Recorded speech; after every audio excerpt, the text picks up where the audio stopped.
Alright, everyone, thank you for coming back. It is day 3 of the 31 Days of Dread, the annual Dream Warriors podcast Halloween event where we do one horror movie a day for 31 straight days. And they're not normal days. These are scary, these are frightening, these are horrific days.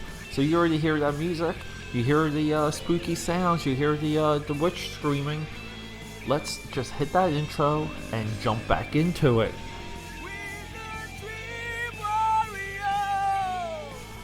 So we're talking about The Curse today.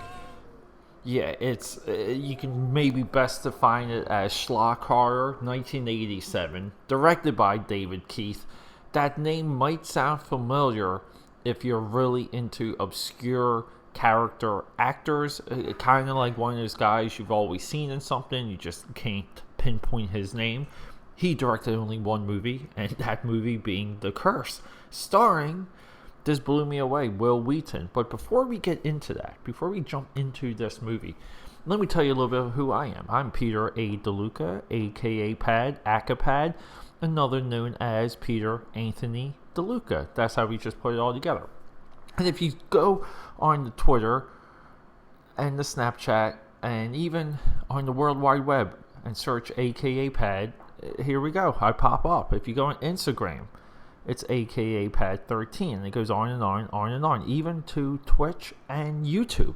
But with that being said, I gotta tell you guys something. I'm in like a little bit more of a full mood today, cause like a Peter mood, because I'm talking to you from a temporary space of mine. I don't live here. I'm only staying here for about a week because where I live, they're filming a pretty major movie starring Sienna Miller, Chadwick Boseman, J.K. Rowling,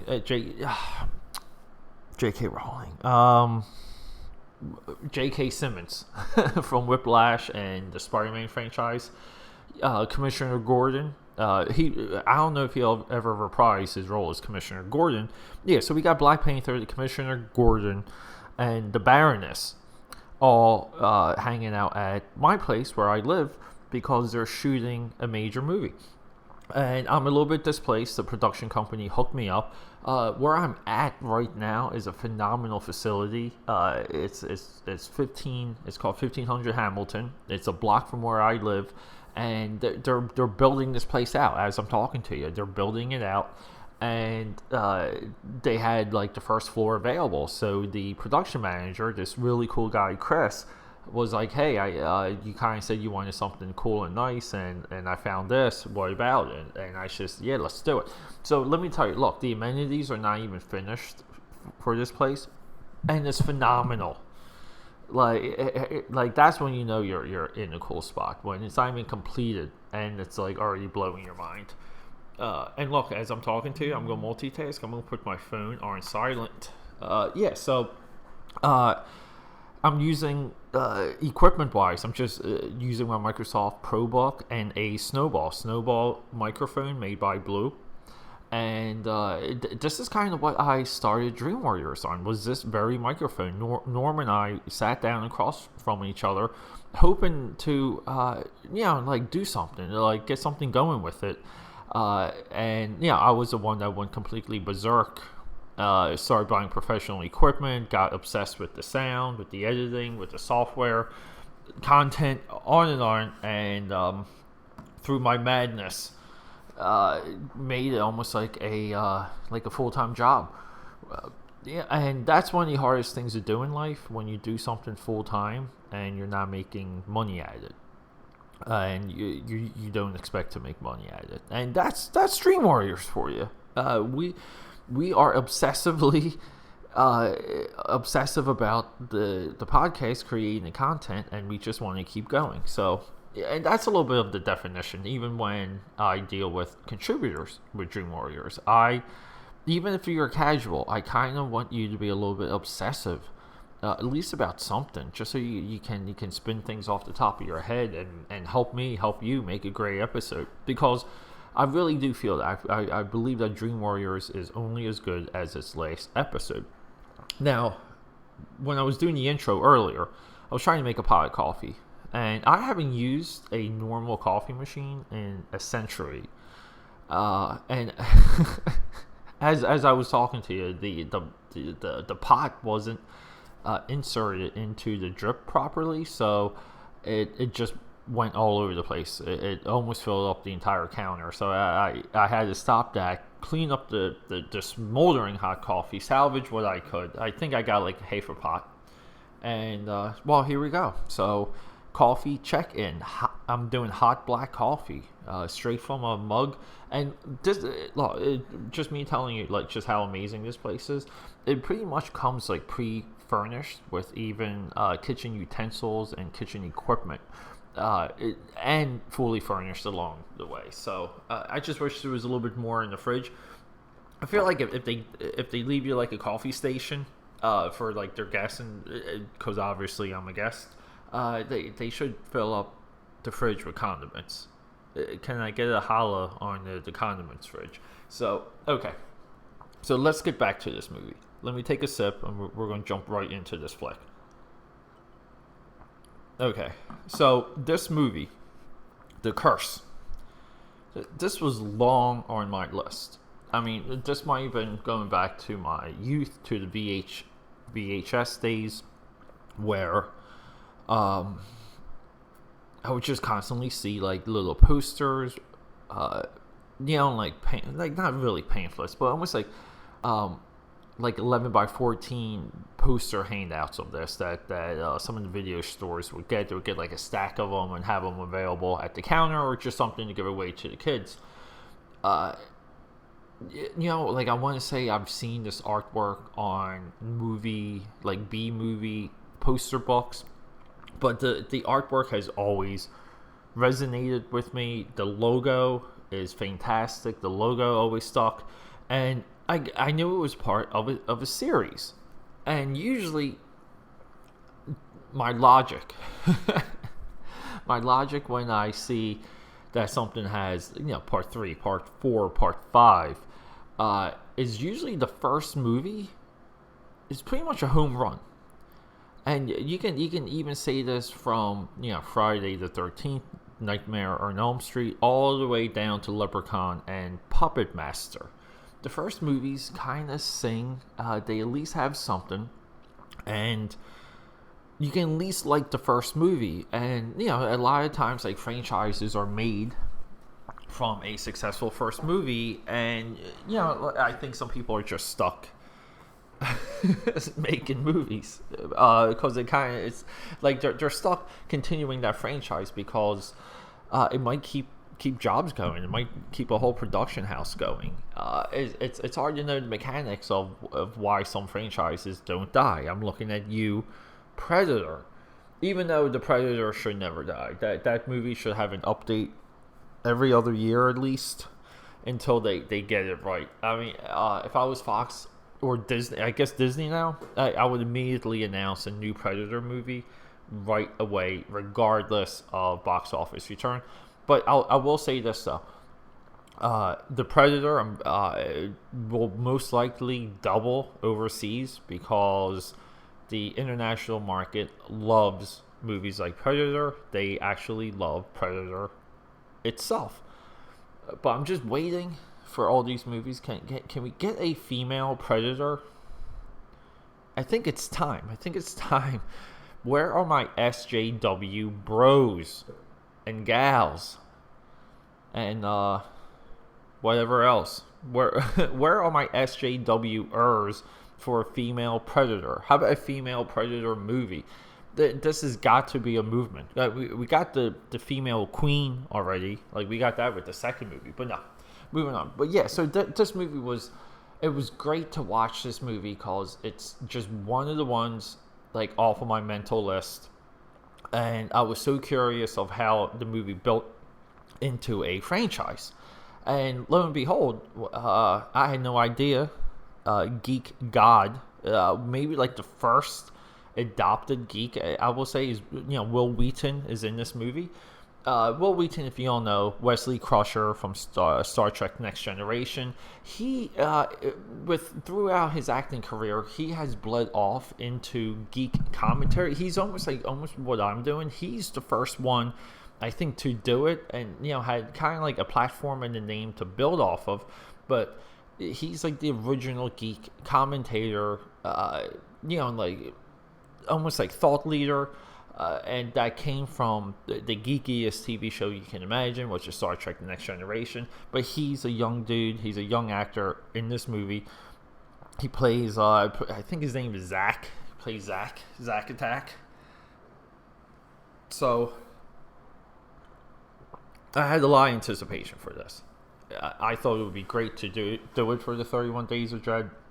And let me tell you, I could not have been more disappointed. This movie is a complete letdown. It's a complete disappointment. Even for the time, even for 1987, you try and give it passes in some areas. But I will say this: Wil Wheaton was good. I think there's also he has a half mentally challenged brother. That's well played. There's a creepy stepfather, like angry stepfather. That dude's well played. Sleazy businessman a la Poltergeist. That's well played. So like a lot of the characters and the portrayals in this movie they're tropes, they're stereotypes, they are characters. Just about all of them are great. I even feel like the setting this movie takes place on the farm. So just to go through the plot, okay? And I had no idea either that this was based on the H.P. Lovecraft story. I never read H.P. Lovecraft. I think I have to get into it, but it should be the Color Out of Space. That's the short story that this is based on. There's a farm town family. An asteroid smashes into this town, and the people just start going bonkers. Okay, and that's really all you have to know. But there's an obvious like entity in this asteroid, in this ooze, in this like it's obviously evil and it has evil intent. So, and the movie has an arc very similar to Poltergeist. If you're familiar with Poltergeist and you want to see a side by side, lower budget, lower concept, poorly executed version of Poltergeist that takes place on the farm, you can watch The Curse. So, I'm not really trashing this movie. We try not to trash movies on Dream Warriors. The one thing that I absolutely liked about this movie was the music. Yeah, I thought the music was a home run. And do I have to scroll? The music by Franco, Miss Lizzie. I'm butchering that name, but Franco did an amazing job with this movie. I don't know. I dug the atmosphere it built. I thought it had good cues. But I'm also a music guy. I always gravitate towards the music in movies. I think I have an ear for it, and ear appreciation always through my wireless headphones. I have the most obscure soundtracks rolling, even video game soundtracks. The games I never even played. I'm seeing Venom tomorrow, and I'm trying to dig up Venom scores, like the actual soundtrack on Spotify before I see the movie. So scores and me and my ears, we have an intimate relationship. So like that's a positive. I think the acting's a positive. I think because the acting for what it is, completely positive. I think the score is positive. I think the setting. Like you knew you were in the farm. They sold the environment very well. So like what are the like minuses? Like where does the curse that spawned 4 other movies fail? I feel like I always feel guilty when I go on like a thread this way. I'll 100% say. Let me take a sip of coffee to buy myself a little bit of time. It fails in the human drama part. To extrapolate that, you don't feel for the characters. You don't. Wil Wheaton's mother is in a position. They're trying to maintain a family. She's in a weird spot. She, like potentially is like drifting off towards all the men because she's not getting what she needs from the stepfather. Like, that's not sold. Wil Wheaton sells his frustration and his anger. There's like an angst that's at the beginning of this movie that just doesn't like peak. It doesn't peak and doesn't come crashing down with a resolution. No big deal. We've had plenty of movies like that, but when we deal with that, when we deal with kind of like how it's shot, this is an American Italian horror movie, so I would say that the directing isn't there. David Keith should have just kept directing. I think he was probably 2 or 3 movies away. Yeah, like, I don't know, just some experience underneath his belt. He just needed more experience. He could have became the fantastic director. I'm convinced of that. So the movie just doesn't click. And so when I finished watching it, it has the poltergeist ending where everything swallows up the house, which is obviously a model, but I pretty much didn't mind that. I didn't mind the obvious model at the end of this movie. When I was reading about this movie, so the sequels are sequel by title only. There's no connection. There's no thread, because this movie actually leaves off in the place where you're like, oh my god, yeah, we can do more with this, and you're a little bit excited. I was excited to go into Curse to the Bite. I was ready to get it on. I think it was still available on Stars, but I would have got it on Amazon Prime right away if it was available. I would watch the movies back to back. The Curse to the Bite, made in 1989. 2 years later, no connection. Curse 3, Blood Sacrifice, 1991. No connection. Curse 4, The Ultimate Sacrifice, 93. I didn't look into that one, but that seems like Curse 3 and 4 might be sequels. I will check into that. I will let you guys know. So, yeah, as a walk away, would I even like recommend this movie? Look, there was opportunities at the end for amazing prosthetics, good makeup, or at least to sell design and idea with people going crazy and transforming. I thought this movie was gonna have like a little bit of The Thing in it. It definitely did not, and this is what I mean. Like, the movie just on a direction, the tone, the balance, knowing where you are within the movie as a viewer, not there. Like, there should always be times in horror movies where you can pinpoint where you are. And by this, I mean that you know that character A and B are doing this. This is what's stake. Here's the danger, and we're here as the audience member. Like, this is the juncture of this that we're at. Horror movies and monster movies and stuff of this nature that fail, they lose their footing. They don't know where they are, and you don't know where you should be as an audience member. You don't know what to pay attention to, what to anticipate, what to feel. This movie fails on that, despite, again, like Wil Wheaton just being a young kid actor, like a kid actor just kicking butt, just really being like ahead of his time. Yeah, so like it would be really hard for me to recommend this movie because I don't think there's takeaways from it. I really don't. Even right now talking to you, like, you kind of wanted it to go further in some areas, especially being shot in '87. You definitely wanted some things to go further, and while other things are to be more understated, David Keith could have had an outside arrangement to even direct this. He may not. His only intent may have been to get through the shoot, as opposed to continuing a career as a director. Again, you all know what happens behind the scenes sometimes, so it's hard for me to even fault David Keith. Look, someone somewhere wanted to invest money into a movie, a movie house or not. They found a way to make the movie. They may have had distribution to make a windfall. And that's, look, there's a whole side industry for film. That was all distribution in the 80s. You could make a lot of money off of VHS alone. But it's hard for me to even fault the direction.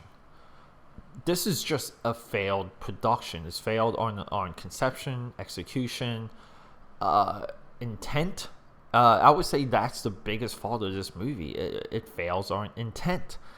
So it sucks. I hate not recommending movies. I hate not finding that one thing that I know people are not speaking of. Like I will research The Curse, The Ultimate Sacrifice, and The Curse Blood Sacrifice 3 and 4 to see if they're related. Because I don't even know the name of the first one until right now when I sat down with everyone. But a little shorter of an episode. We're just gonna cut this one short. We're falling under my 30-minute mark. But look, tomorrow I see Venom. So day 4 of the 31 Days of Dread will be a full Venom episode, and I'm going to talk about this movie, and I cannot wait. On my IG Live, aka Pad 13, I will be doing a Venom drawing tonight. So anyone out there that wants to watch me draw Venom, that should be available for 24 hours after the broadcast. Come in, check it out. Let me know. Leave a comment, send me a DM. Let me know you saw it. Let me know you heard this and you saw it. Because last time I mentioned it, I did one, and I did the live stream the next time. I forget which, might have been Death's Head. I did 2 live streams of that piece, and holy crap, they were both lots of activity, lots of traffic, lots of fun. So thank you for everyone that's listening. I do appreciate it. But look, I got my coffee. I'm nearly done it. I have to go into the 9 to 5 to publish this, because that's what we do at the 9 to 5. We publish podcast episodes. And look, Inktober's happening on my Instagram also, aka Pad 13. The theme is Foes of Batman. So I'm doing one villain per prompt, and it's already kind of cool. I did Mr. Freeze yesterday, and today is another villain. I won't say who, but it does have a Toy Biz connection, and I will post information on that. But okay, look everyone, I love you. Thank you for sticking with me, because I'm not in my environment. I feel a little bit naked just doing this with y'all. But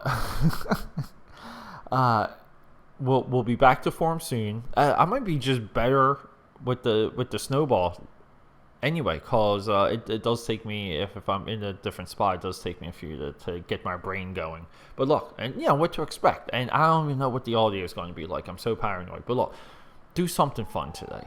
And by that I mean find $5, not find it, but spend $5 and do something fun.